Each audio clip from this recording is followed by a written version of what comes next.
দেশের একমাত্র সরকারি মালিকানাধীন ওষুধ প্রস্তুতকারী প্রতিষ্ঠান এসেনশিয়াল ড্রাগস কোম্পানি লিমিটেড ৬ দশক আগে গড়ে ওঠা এই প্রতিষ্ঠান উন্নত মানের ওষুধ উৎপাদন করে কম মূল্যে সরকারি ও বেসরকারি হাসপাতালে সরবরাহ করে। সরকারি এই প্রতিষ্ঠান থেকে তৈরি হয় ১৫৯ ধরনের ওষুধ।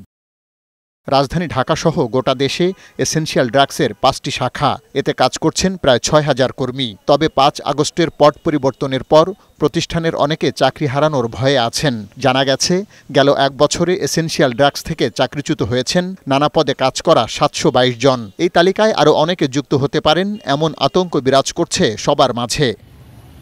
অনুসন্ধানে জানা গেছে, বগুড়া শাখা থেকে ৫ আগস্টের পর চাকরিচ্যুত হয়েছেন ৮০ জন। তবে এই সময়ে রাজনৈতিক বিবেচনায় নিয়োগ দেওয়া হয়েছে ৮৪ জনকে। কী কারণে চাকরি হারিয়েছেন এর কোনো কারণ জানা নেই তাদের। অনেকেরই অভিযোগ, একটি বিশেষ সিন্ডিকেট এই অস্থিরতার সুযোগ নিয়ে অনৈতিকভাবে টাকা আয় করছে।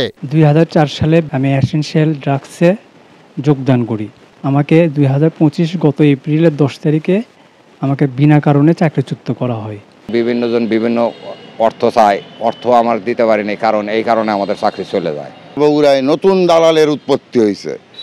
তারা মানুষকে, ক্যাজুয়াল লোকজনকে ভয়ভীতি দেখাচ্ছে যে তোমার চাকরি থাকবে না, তুমি আমাদেরকে টাকা পয়সা দাও, তাহলে তোমার চাকরি বহাল রাখবো। ৫ই আগস্টের পরে যারা নিয়োগ হয়েছে সবই আনফিশিয়াল হয়েছে। বিভিন্ন যে এনসিপি বা বিভিন্ন কারো সুপারিশ হয়েছে, কার সুপারিশ হয়েছে তাও আমরা জানি না, কিন্তু যারা হয়েছে নিয়োগ বিজ্ঞপ্তির মাধ্যমে হয়েছে বলে আমার জানা নেই। এসেনশিয়াল ড্রাগের কর্মী ছাঁটাই নিয়ে বৈশাখী টেলিভিশনের সাথে কথা বলেন প্রতিষ্ঠানের ব্যবস্থাপনা পরিচালক আব্দুস সামাদ মৃধা। যাদের চাকরি গেছে বিভিন্ন কারণে, প্রত্যেকটা কারণ লেখা আছে, ওরা এইরকম বলবি।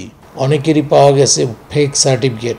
যখন দেখছি যে এই লোকগুলোর বিরুদ্ধে কম বেশি অভিযোগ আছে, তাদেরকে আমরা কাজ থেকে সাময়িকভাবে বলবেন বিরক্ত রাখছি। তিনি জানান, সরকারি এই প্রতিষ্ঠানকে অধিক লাভজনক করতে দক্ষ কর্মী বাহিনী গড়ে তোলার পদক্ষেপ নেওয়া হয়েছে।